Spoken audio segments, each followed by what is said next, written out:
Hello बच्चों, कैसे हैं आप सब। मेरा नाम है रॉबिन और हम लोग पढ़ रहे हैं अपनी क्लास 9 साइंस का चैप्टर नंबर 1 मोशन। पिछली क्लासेस में हम लोगों ने acceleration, positive acceleration, negative acceleration, uniform and non uniform acceleration, इन सब के बारे में पढ़ा था। और साथ ही साथ हम लोगों ने ये भी देखा था कि अगर हमें डिस्टेंस टाइम ग्राफ या फिर डिस्प्लेसमेंट टाइम ग्राफ या फिर स्पीड और वेलोसिटी टाइम ग्राफ दिया हुआ हो तो उससे हम क्या क्या डाटा या क्या क्या इन्फॉर्मेशन ले सकते हैं। कि अगर हमारे पास कोई भी ग्राफ गिवन है तो उस ग्राफ को देख के हम कैसे पता लगाएंगे कि हमारा मोशन यूनिफॉर्म है या फिर नॉन यूनिफॉर्म है, मोशन में बॉडी है भी या नहीं, मतलब कि ऑब्जेक्ट रेस्ट पर है या मोशन में है, यूनिफॉर्म मोशन में है या नॉन यूनिफॉर्म मोशन में है, उसकी स्पीड कांस्टेंट है या स्पीड चेंज हो रही है, या फिर उसका एक्सेलरेशन ज़ीरो है, पॉजिटिव है या फिर नेगेटिव है। ये सब हम लोगों ने देखा था। आज हम उन्हीं ग्राफ की बेसिस पे जो हमने पिछली क्लासेस में किया है, उन्हीं ग्राफ्स के बेसिस पे कुछ न्यूमेरिकल्स या कुछ स्टडीज़ करने वाले हैं। तो आइए स्टार्ट करते हैं। तो मान लीजिए कि अगर हमारे पास ये ग्राफ दिया हुआ है तो ग्राफ कैसा है, डिस्टेंस टाइम ग्राफ, और डिस्टेंस को हम डिनोट करते हैं एस से। ओके, तो अगर हमारे पास ग्राफ कुछ ऐसा हुआ तो क्या बोलेंगे, हमारे पास ऑब्जेक्ट किस पर है, रेस्ट पर या मोशन पर। एक बार फिर से रिवाइज कर लेते हैं कि हमारे पास ऑब्जेक्ट या बॉडी का जो पोजीशन थी वो इस पे है। टाइम t1 पे इसकी पोजीशन यही थी, टाइम t2 पे भी इसकी पोजीशन यही है, टाइम t3 पर भी इसकी पोजीशन यही है। मतलब वो पर्सन या वो ऑब्जेक्ट अपनी पोजीशन को चेंज नहीं कर रहा। और अगर कोई पर्सन अपनी पोजीशन को चेंज नहीं करता तो आप क्या बोलेंगे, वो पर्सन किस पर है, रेस्ट पर है। तो वो पर्सन किस पर है, रेस्ट पर। तो इसकी जो स्पीड या फिर वेलोसिटी है वो भी क्या हो जाएगी, ज़ीरो हो जाएगी। लेकिन अगर हमारे पास ग्राफ कुछ इस तरह से दिया गया होता, अगर हमारे पास ग्राफ कुछ इस तरह से दिया गया होता तो इस बार क्या बोलेंगे, ऑब्जेक्ट मोशन पर है या फिर रेस्ट पर है। तो एक बार चेक कर लेते हैं। हमने देखा कि टाइम t1 पे ये हमारे पास क्या हो गया, ज़ीरो टाइम। टाइम t1 पे ऑब्जेक्ट की जो पोजीशन थी वो ये है, S1 मैंने मान लिया। टाइम t2 पर ऑब्जेक्ट की जो पोजीशन है वो है ये वाली, इसको मैंने मान लिया, ये क्या है हमारे पास, S2। ओके, तो टाइम t1 पे पोजीशन S1 है, टाइम t2 पर पोजीशन S2 है। इसका मतलब उसकी पोजीशन चेंज हुई है। और अगर पोजीशन चेंज हो रही है इसका मतलब वो पर्सन या वो ऑब्जेक्ट मूव कर रहा है। ओके, वो ऑब्जेक्ट किस पर है, मोशन में है। और अगर डिस्टेंस टाइम ग्राफ लीनियर हो, अगर डिस्टेंस टाइम ग्राफ लीनियर हो तो आप क्या बोलेंगे, मोशन कैसा है, यूनिफॉर्म मोशन। मोशन कैसा है, यूनिफॉर्म मोशन। और अगर यूनिफॉर्म मोशन है तो सीधी सी बात है कि उसकी स्पीड कैसी है, कांस्टेंट है, कांस्टेंट स्पीड, या फिर उसकी वेलोसिटी क्या है, कांस्टेंट है। ठीक है, या तो स्पीड कांस्टेंट है या फिर वेलोसिटी कांस्टेंट है। डिपेंड करता है कि आपको ग्राफ डिस्टेंस टाइम ग्राफ दिया है या फिर डिस्प्लेसमेंट टाइम ग्राफ दिया है। अच्छा, अब बात करते हैं कि अगर इस ग्राफ के अंदर मैं आपको ये पूछ लूँ कि उस पर्सन ने कितना डिस्टेंस ट्रैवल करा है टाइम t1 से लेकर t2 के बीच में। ठीक है, t1 टाइम से लेकर t2 टाइम के बीच में उस पर्सन ने कितना डिस्टेंस ट्रैवल किया है, तो वो आप कैसे निकालेंगे। मैं यहाँ पे कुछ एग्जांपल लेता हूँ। मैंने बोला ये 0, ये 1, ये हो गया हमारे पास 2, ये हो गया 3, ये हो गया 4 और ये हो गया 5। और ये सारी पोजीशन किस में है, मीटर में है। ये मैंने मान लिया टाइम 1 सेकेंड और इसको मैंने मान लिया टाइम 2 सेकेंड। ठीक है, या चलो 3 मान लेते हैं, 0, 1, 2 या 3 मान लेते हैं। ठीक है, 1 सेकेंड, 2 सेकेंड, 3 सेकेंड। तो 1 सेकेंड से लेकर 3 सेकेंड तक, मतलब 2 सेकेंड्स के अंदर अंदर डिफरेंस कितना आएगा, 2 सेकेंड का आएगा ना। 2 सेकेंड्स के अंदर अंदर उसने कितना डिस्टेंस ट्रैवल करा या फिर कितनी पोजीशन चेंज करी, उसको कैलकुलेट करते हैं। तो डिस्टेंस कैसे निकालोगे आप, डिस्टेंस कितना कवर किया उसने, distance covered by object, object ने कितना डिस्टेंस कवर किया है वो कैसे निकालेंगे, S2 माइनस S1 है ना। S1 से लेके S2 तक तो क्या वो, उसकी पहली पोजीशन क्या थी, S1 थी, 2 मीटर थी। बाद में पोजीशन कितनी हो गई, 4 मीटर। आप किसी नंबर लाइन में ये 0, ये 1, ये 2, ये 3, ये 4, या स्केल मान लीजिए, इस स्केल पर आप इस पोजीशन पर खड़े हैं, लेकिन 2 सेकंड के बाद आप किस पोजीशन पर आ गए, इस पोजीशन पर आ गए, तो आपने डिस्टेंस कितना ट्रैवल करा, 4 माइनस 2, तो यही मैंने लिखा S2 माइनस S1, तो डिस्टेंस कितना कवर किया, 2 मीटर, ये कितना हो जाएगा 4 माइनस 2, तो कितना डिस्टेंस ट्रैवल करा, 2 मीटर डिस्टेंस ट्रैवल किया। ठीक है, ये बात आई समझ। तो पहली बात तो मैंने ये पता लगा ली कि उसने डिस्टेंस कितना ट्रैवल किया। अब आगे बात करते हैं, अगर इसी ग्राफ के अंदर मैं ये पूछ लेता कि भैया ये बताओ कि उस ऑब्जेक्ट की स्पीड कितनी थी, उस ऑब्जेक्ट की स्पीड कितनी थी, हमने बोल तो दिया कि स्पीड क्या है, कांस्टेंट है, लेकिन स्पीड थी कितनी। तो स्पीड का फॉर्मूला आप सभी को पता है, स्पीड हमारे पास क्या होता है, distance covered upon time taken. तो मैंने यहाँ शॉर्ट में लिख दिया फिलहाल डिस्टेंस अपॉन टाइम। उसने डिस्टेंस कितना ट्रैवल किया, S2 माइनस S1, S1 से लेके S2 तक जाने में जितना डिस्टेंस ट्रैवल करा वो हमारे पास क्या आ जाएगा, डिस्टेंस ट्रैवल्ड। और टाइम कितना लिया, T2 माइनस T1। अब इनकी वैल्यू पुट कर देते हैं, तो फाइनल पोजीशन क्या है उसकी, 4 मीटर, इनिशियल पोजीशन क्या है, 2 मीटर, फाइनल टाइम कितना है, 3 सेकेंड, इनिशियल टाइम कितना है, 1 सेकेंड। और जब आप इसको सॉल्व करेंगे तो ये आ जाएगा 2/2, और ये कितना आ जाएगा हमारे पास, 1 मीटर पर सेकेंड। ठीक है, ग्राफ से हम ये चीज़ निकाल सकते थे कि अगर डिस्टेंस टाइम ग्राफ दिया हुआ है तो आप ये पता लगा सकते हैं कि हमारे पास स्पीड क्या है या फिर उस ऑब्जेक्ट ने कितना डिस्टेंस ट्रैवल किया है। ओके, चलिए आगे बढ़ते हैं। अच्छा, इसका एक्सेलरेशन क्या होगा, अगर ये पूछ लिया जाए कि इस ग्राफ के हिसाब से आप ये बताइए कि ऑब्जेक्ट का एक्सेलरेशन क्या है, तो आप सभी को पता होगा कि जो एक्सेलरेशन होता है वो क्या होता है, final velocity minus initial velocity upon में टाइम, या फिर आप ये भी कह सकते हैं कि final speed minus initial speed upon time. अब एक बात बताइए, मैंने क्या बोला, स्पीड क्या है, कांस्टेंट है, स्पीड क्या है, कांस्टेंट। मैं आपको बोल रहा हूँ आप किसी भी पॉइंट के बीच में आप स्पीड निकालेंगे, आपकी स्पीड कितनी आएगी, 1 मीटर पर सेकेंड। इसका मतलब किसी भी 2 पॉइंट के बीच में जो स्पीड बनेगी वो क्या बनेगी, 1। तो इनिशियल स्पीड भी क्या है, 1, फाइनल स्पीड भी क्या है, 1, और टाइम कितना भी लगे तो ये कितना आएगा, 0/t, तो 0/t कितना होगा, 0। ठीक है, एक्सेलरेशन कितना आ जाएगा, 0। तो जब भी आपकी स्पीड कांस्टेंट होती है तो एक्सेलरेशन क्या होता है, 0। वैसे भी एक्सेलरेशन की डेफिनेशन ही यही है, the rate of change of velocity और स्पीड, चेंज ऑफ स्पीड या फिर चेंज ऑफ वेलोसिटी, कि वेलोसिटी कितनी तेज़ी के साथ चेंज हो रही है उसे क्या बोला जाएगा, एक्सेलरेशन बोला जाएगा। लेकिन अगर स्पीड या वेलोसिटी चेंज ही नहीं हो रही तो एक्सेलरेशन क्या हो जाएगा, 0 हो जाएगा। ओके, अब अगला ग्राफ देखते हैं। नेक्स्ट ग्राफ हमारे पास है वेलोसिटी टाइम या फिर स्पीड टाइम ग्राफ, कि अगर आपको स्पीड टाइम ग्राफ दे दिया जाए तो आप उससे क्या क्या इन्फॉर्मेशन निकाल सकते हैं। तो 1 बाय 1 चेक करते हैं। तो सबसे पहला मैंने ग्राफ लिया, सबसे सिंपल ग्राफ होता है ये वाला, ये मेरे पास हो गई वेलोसिटी, ये मेरे पास हो गया टाइम, और ये मैंने मान लिया कि कुछ अभी वैल्यू मान लेते हैं ना, 5 मीटर पर सेकेंड, क्योंकि ये एक्सिस किसका है, वेलोसिटी का, और वेलोसिटी किस में कैलकुलेट करते हैं, मीटर पर सेकेंड। तो मैंने मान लिया कितना है, 5 मीटर पर सेकेंड। अब ये हो गया 0, ये 1, ये 2, ये 3, ये 4, ये 5, कुछ इस तरह से हमारे पास आ गया। ओके, अब एक बात मुझे बताइएगा कि अगर मैंने बोला एट टाइम 1 सेकेंड स्पीड कितनी है, तो 1 सेकेंड पे आपने स्पीड कैलकुलेट कर ली, कितनी है, 5 metre per second, 5 metre per second.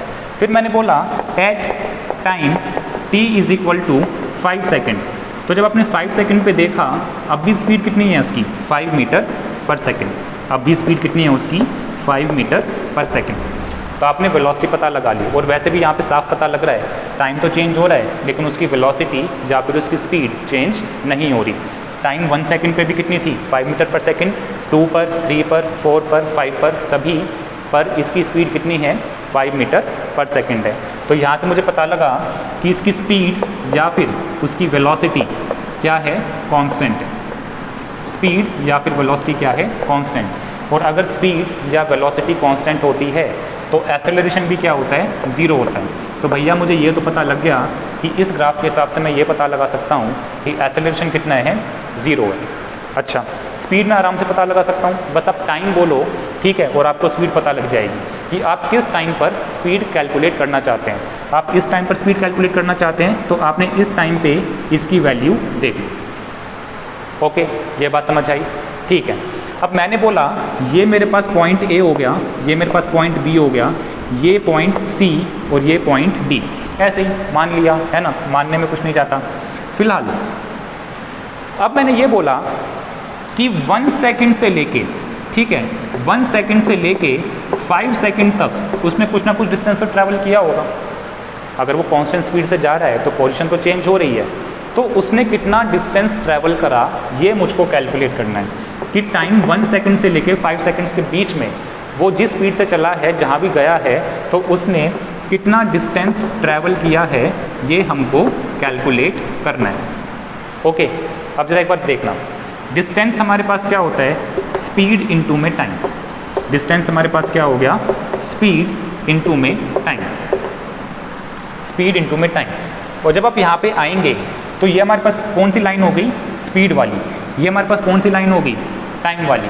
अगर आप देखें तो 1 से लेके 5 सेकंड्स के बीच में तो ये हो गया है ना, आप ये साइड लेना चाह रहे हैं, और टाइम के लिए हो गया, स्पीड के लिए आप क्या लेना चाह रहे हैं, ये वाली साइड लेना चाह रहे हैं। तो जब आपने स्पीड मल्टीप्लाई में टाइम लिख दिया तो एक तरह से आप क्या लिखवाना चाह रहे हैं यहाँ पे, area of speed time graph, या फिर कह सकते हैं वेलोसिटी टाइम ग्राफ।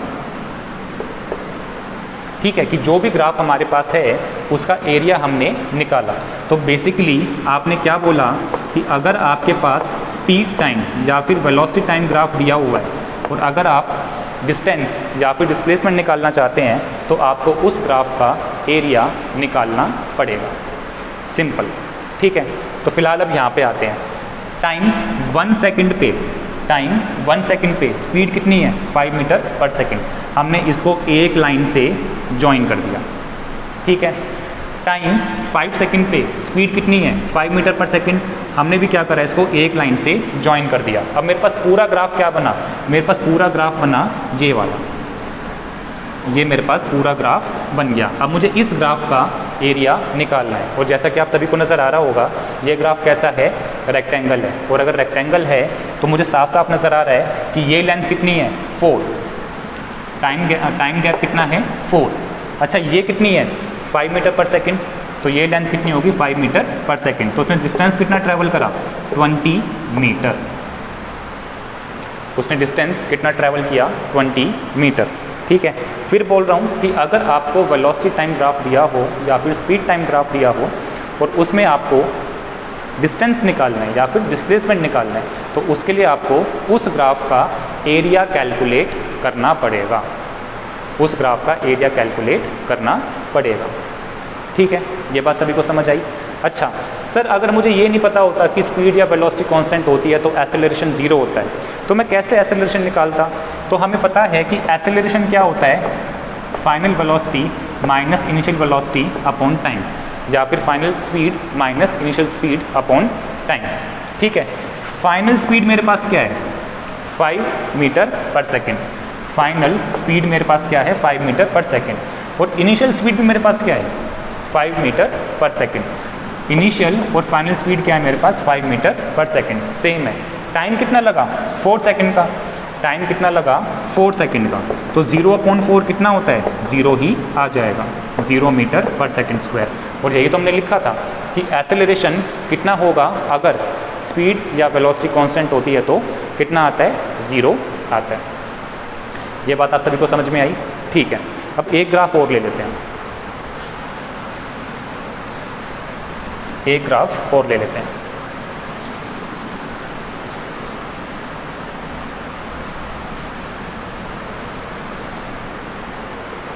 कुछ टिपिकल सा लेके चलते हैं ना, चलो।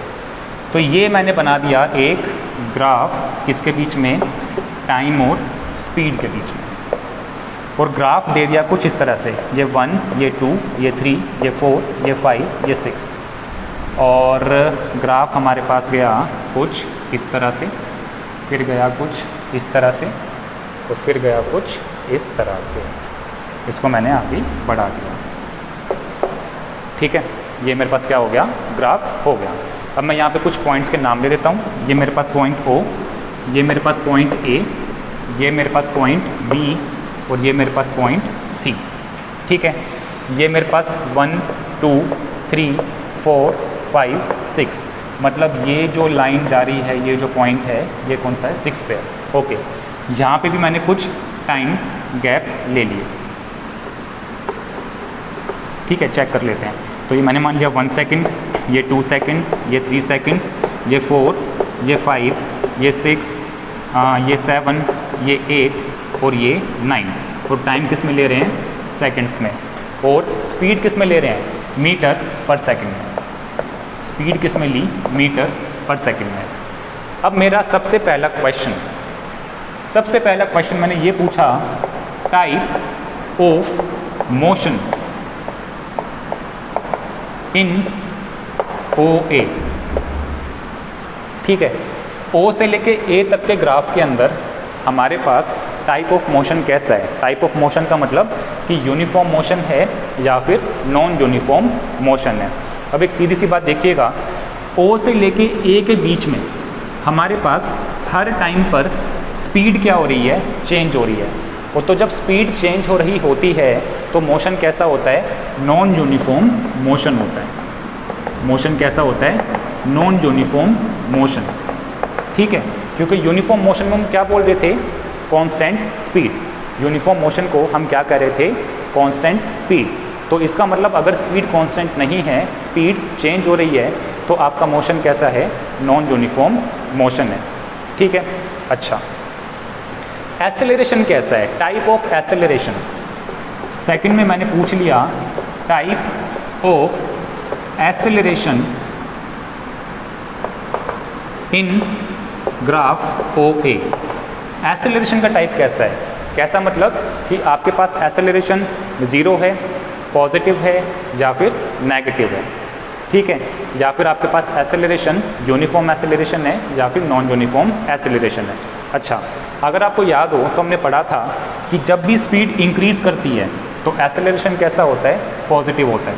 तो इसका मतलब ये पता लगा कि एक्सेलरेशन कैसा है, पॉजिटिव, पहला पॉइंट। उसके बाद हमने ये भी पढ़ा था कि अगर हमारे पास वेलोसिटी टाइम ग्राफ या फिर स्पीड टाइम ग्राफ लीनियर होता है तो हम क्या बोलेंगे, एक्सेलरेशन कैसा है, यूनिफॉर्म है। इसका मतलब इस ग्राफ के अंदर O से लेके A तक एक्सेलरेशन कैसा है, यूनिफॉर्म एक्सेलरेशन। ओके, इतना समझ आया। अब बात करते हैं type of motion, type of motion in graph AB, कि A से लेके B तक हमारे पास टाइप ऑफ मोशन कैसा है, यूनिफॉर्म है या फिर नॉन यूनिफॉर्म है। अगर आप ध्यान से देखें, A से लेके B तक जब हम जा रहे हैं तो स्पीड क्या है, सेम है। कि यहाँ पे भी कितनी है, 6 मीटर पर सेकंड, यहाँ पे भी कितनी है, 6 मीटर पर सेकंड, बीच में कहीं पे निकालेंगे तब भी कितनी आएगी, 6 मीटर पर सेकंड आ रही है। तो अगर स्पीड सेम होती है तो आप क्या बोलेंगे, स्पीड कैसी है, कांस्टेंट। और अगर स्पीड कांस्टेंट है तो आप क्या बोलेंगे, मोशन कैसा है, यूनिफॉर्म है। तो हम क्या बोलेंगे कि A से लेके B के बीच में, पॉइंट A से लेके पॉइंट B तक हमारे पास मोशन कैसा रहा, यूनिफॉर्म मोशन रहा। और अगर यूनिफॉर्म मोशन है तो आप क्या बोलेंगे, स्पीड क्या है, कांस्टेंट। और अगर स्पीड कांस्टेंट है तो आप क्या बोलेंगे कि एक्सेलरेशन क्या है, 0 है। एक्सेलरेशन कैसा है, 0 है। ठीक है, तो मैं कुछ यहीं पे लिख देता हूँ कि A यहाँ पे कैसा है, पॉजिटिव है, A यहाँ पे कैसा है, 0 है। ठीक है, ये बात सभी को समझ में आई। अच्छा, अब अगला क्वेश्चन है कि type of motion, type of motion during time B to C। ठीक है, तो जब B से लेकर C तक जा रहे हैं तो मोशन का टाइप कैसा है। अब जब B से लेकर C तक जा रहे हैं तो स्पीड क्या हो रही है, कम हो रही है। थोड़ा ध्यान देना कि जैसे जैसे जा रहा हूँ यहाँ पे तो स्पीड क्या हो रही है, बढ़ती जा रही है। 0 से लेकर 1 2 3 4 5 6, फिर यहाँ से लेकर यहाँ तक स्पीड क्या है, कांस्टेंट है, 6 6 6 इस तरह से आ रही है। उसके बाद B से लेकर C पे जब जा रहे हैं तो स्पीड क्या होती जा रही है, कम होती जा रही है। और अगर स्पीड कम होती जा रही है तो स्पीड चेंज तो हो रही है ना। और अगर स्पीड चेंज होती है तो मोशन कैसा हो जाएगा, नॉन यूनिफॉर्म मोशन हो जाएगा, नॉन यूनिफॉर्म मोशन। अच्छा, उसके बाद हमारे पास अगर मैं बात करता हूँ एसेलरेशन की इस BC टाइम के अंदर, ठीक है, तो एसेलरेशन हमने पढ़ा था कि जब भी स्पीड कम होती है तो एसेलरेशन कैसा होता है, नेगेटिव होता है। जब भी स्पीड कम होती है तो एसेलरेशन कैसा होता है, नेगेटिव। लेकिन है तो ये भी लाइन, ठीक है, तो जब भी स्पीड टाइम ग्राफ लीनियर होता है, चाहे वो ऊपर की तरफ जा रहा हो चाहे नीचे की तरफ आ रहा हो, तो एसेलरेशन कैसा होता है, यूनिफॉर्म होता है। तो आप क्या बोलेंगे कि एसेलरेशन नेगेटिव तो ज़रूर है लेकिन कैसा है, यूनिफॉर्म। क्यों? क्योंकि ग्राफ कैसा है, इस टाइम के अंदर लीनियर है, इस टाइम में लीनियर है, पॉजिटिव है, यूनिफॉर्म एसेलरेशन है। इस टाइम में लीनियर है, नेगेटिव है, लेकिन यूनिफॉर्म एसेलरेशन है। लेकिन इस टाइम में एसेलरेशन कैसा है, ज़ीरो है। ठीक है, ये बात सभी को समझ में आई। स्क्रीनशॉट ले लीजिए, फिर आगे बढ़ते हैं। ठीक है, आई होप आपने स्क्रीनशॉट ले लिया होगा। फिर कुछ अगले क्वेश्चंस भी देख लेते हैं।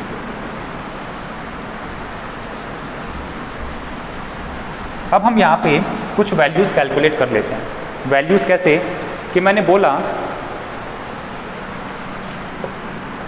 What is the speed of object at point A, B and C।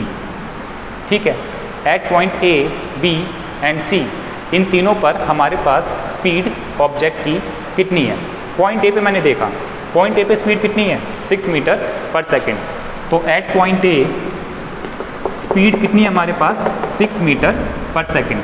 अच्छा, एट पॉइंट B पर भी स्पीड कितनी है, 6 मीटर पर सेकेंड, है ना। B पर भी कितनी है, 6 metre per second.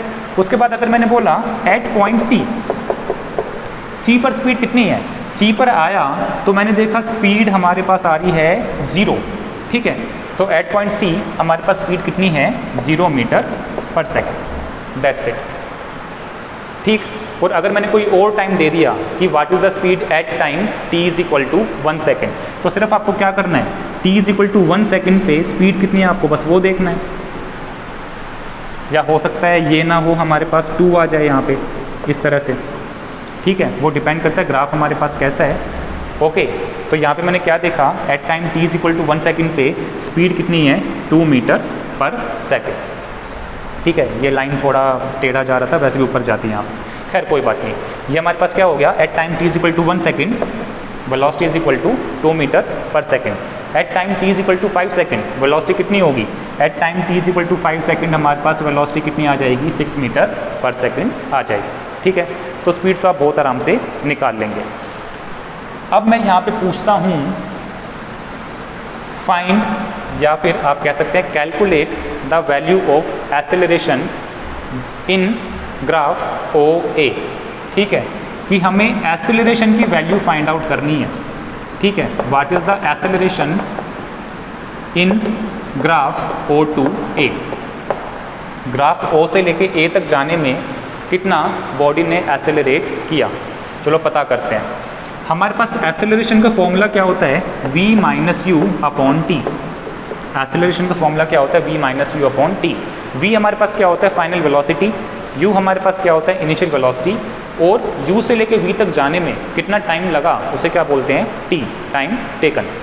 Final velocity, ये मेरे पास क्या है, इनिशियल पॉइंट है, ये मेरे पास क्या है, फाइनल पॉइंट है। ठीक है, इनिशियल पॉइंट पे वेलोसिटी कितनी है, 0, तो u कितना हो गया, 0। अच्छा, फाइनल पॉइंट पे वेलोसिटी कितनी है, 6 है, तो फाइनल पॉइंट पे वेलोसिटी हो गई 6, तो v कितना हो गया, 6 मीटर पर सेकेंड। इस स्पीड से इस स्पीड तक जाने में टाइम कितना लगा, 3 सेकेंड्स का। ठीक है, तो टाइम टेकन कितना हो गया, 3 सेकेंड। तो एसेलरेशन कितना आ गया, 2 metre per second square, 2 metre per second square. अब जरा इसकी बात करते हैं। एसेलरेशन इसी में कर लेते हैं। एसेलरेशन कितना होगा इन graph B to C। B से लेकर C तक जाने में एसेलरेशन कितना होगा। फिर से वही बात आती है कि A इज इक्वल टू क्या होगा, v minus you upon T. अब हमें ये पता करना है फाइनल पॉइंट कौन सा है और इनिशियल पॉइंट कौन सा है। ये हमारे पास है इनिशियल पॉइंट, ठीक है, और C हमारे पास क्या हो गया, फाइनल पॉइंट। A हमारे पास इनिशियल पॉइंट हो गया और सी हमारे पास क्या हो गया, फाइनल पॉइंट। इसका मतलब इनिशियल वेलोसिटी कौन सी है हमारे पास, 6, और फाइनल वेलोसिटी कितनी है हमारे पास, 0। तो फाइनल वेलोसिटी हमारे पास हो गई 0, इनिशियल वेलोसिटी कितनी हो गई 6। टाइम कितना लगा, 6 से लेके 0 तक जाने में टाइम कितना लगा, 2 सेकेंड्स का। तो टाइम टेकन कितना हो गया, 2 सेकेंड। तो ये हमारे पास हो गया -3 metre per second square, -3 metre per second square. ठीक है, तो यहाँ पे एक्सेलरेशन कितना है, +2 मीटर पर सेकेंड स्क्वायर, और इस टाइम ड्यूरेशन में एक्सेलरेशन कितना है, -3 मीटर पर सेकेंड स्क्वायर। वैसे में पता था कि इस टाइम के अंदर हमारे पास एक्सेलरेशन कैसा आ रहा था, नेगेटिव आ रहा था। क्यों, क्योंकि स्पीड क्या हो रही है, कम होती जा रही है। ओके, अब आते हैं फाइनल क्वेश्चन के ऊपर। ठीक है, फाइनल टाइप के ऊपर कि अब हमें निकालना है डिस्टेंस। अब हमें क्या निकालना है, डिस्टेंस निकालना है।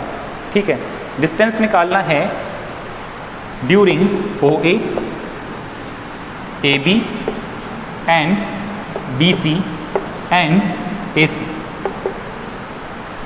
O से लेके A तक जाने में कितना डिस्टेंस ट्रैवल करा, A से लेके B तक जाने में कितना डिस्टेंस ट्रैवल करा, B से लेके C तक जाने में कितना डिस्टेंस ट्रैवल करा, और A से लेके C तक जाने में कितना डिस्टेंस ट्रैवल करा। ठीक है, आइए कैलकुलेट करते हैं। O से लेके A तक जाना है। अब हमें पता है डिस्टेंस क्या होता है, स्पीड मल्टीप्लाई टाइम।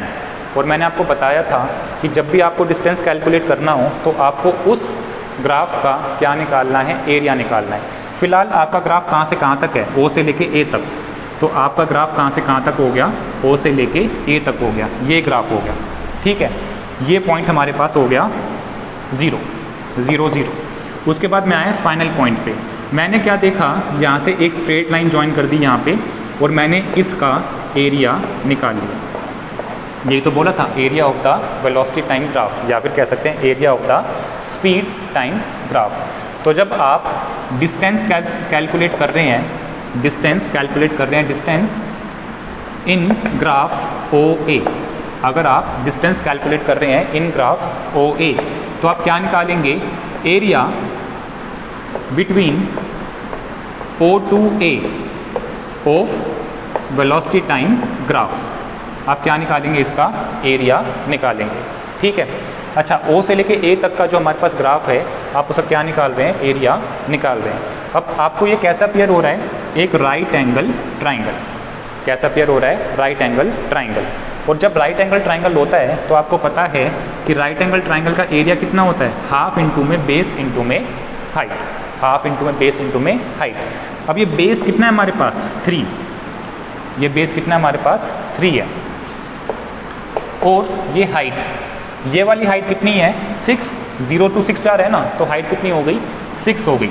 और अगर आप इसको थोड़ा सॉल्व करें तो आपके पास कितना आ जाएगा, 9 मीटर। इसका मतलब पॉइंट O से लेके पॉइंट A तक उसने कितना डिस्टेंस ट्रैवल करा, 9 मीटर। ठीक है, ये बात सभी को समझ आई। अच्छा, अब कैलकुलेट करना है distance from point A to B।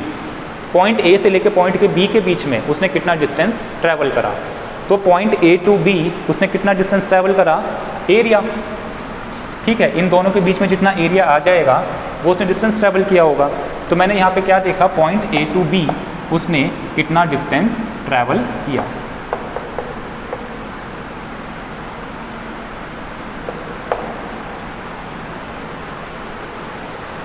ठीक है, उसने कितना डिस्टेंस ट्रैवल करा। अब मैंने क्या देखा, ये पॉइंट A है, ये पॉइंट B है।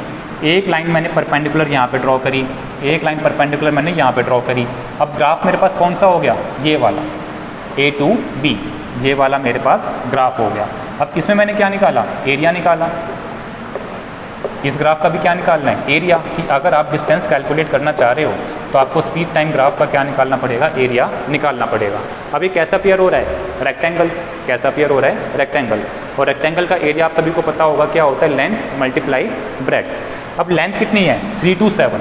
लेंथ कितनी है, 3 से लेके 7 तक है। तो 3 से लेके 7 तक आपके पास लेंथ कितनी बन जाएगी, 4। लेंथ कितनी बन जाएगी, 4। अच्छा, ये ब्रेड्थ कितनी है हमारे पास, 6 है, 0 to 6। तो ब्रेड्थ कितनी हो गई, 6 हो गई। तो एरिया कितना आ गया, 24 मीटर।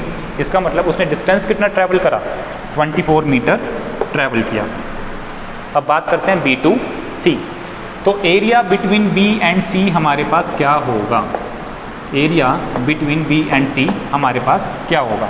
फिर से आते हैं, ये हमारे पास पॉइंट B है, B से मैंने क्या करा, टाइम एक्सिस पे एक स्ट्रेट लाइन ड्रॉ करी। C हमारे पास कॉन्साइड कर रहा है किसके साथ, इस टाइम एक्सिस के साथ। इसके बीच में मुझे क्या निकालना पड़ेगा, एरिया निकालना पड़ेगा। ये मैंने क्या निकाल लिया, एरिया निकाल लिया, ठीक है। और फिर से मुझे क्या अपीयर हो रहा है, राइट एंगल ट्राइंगल अपीयर हो रहा है। और राइट एंगल ट्राइंगल का जो एरिया होता है वो कितना होता है, हाफ इंटू में बेस इंटू में हाइट, हाफ इंटू में बेस इंटू में हाइट। तो ये मेरे पास आ गया हाफ इंटू में बेस, बेस कितना है 7 to 9, 7 to 9 मतलब क्या 2, और हाइट कितनी है 6 है, तो हाइट कितनी हो गई 6। तो जब आप इसको सॉल्व करेंगे तो डिस्टेंस कितना आया 6 मीटर, डिस्टेंस कितना आ गया 6 मीटर। अब A टू C उसने कितना डिस्टेंस ट्रैवल करा, A से लेके B कितना कर रहा है 24 मीटर, B से लेके C कितना कर रहा है 6 मीटर, 6 मीटर। इसका मतलब A टू C कितना करेगा 24 + 6, तो कितना आ जाएगा 30 मीटर। ओके, तो इस एक ग्राफ से हमने कई सारे क्वेश्चन यहाँ पे सॉल्व किए कि हम लोगों ने देखा कि मोशन किस तरह का था, उसके बाद डिस्टेंस कितना आएगा, या फिर स्पीड कितनी आएगी, या फिर एक्सेलरेशन कितना आएगा। तो कल कुछ ऐसे ही न्यूमेरिकल हम सॉल्व करने वाले हैं, आप इसको बहुत अच्छे से प्रैक्टिस कर लीजिएगा। तब तक के लिए बाय बाय।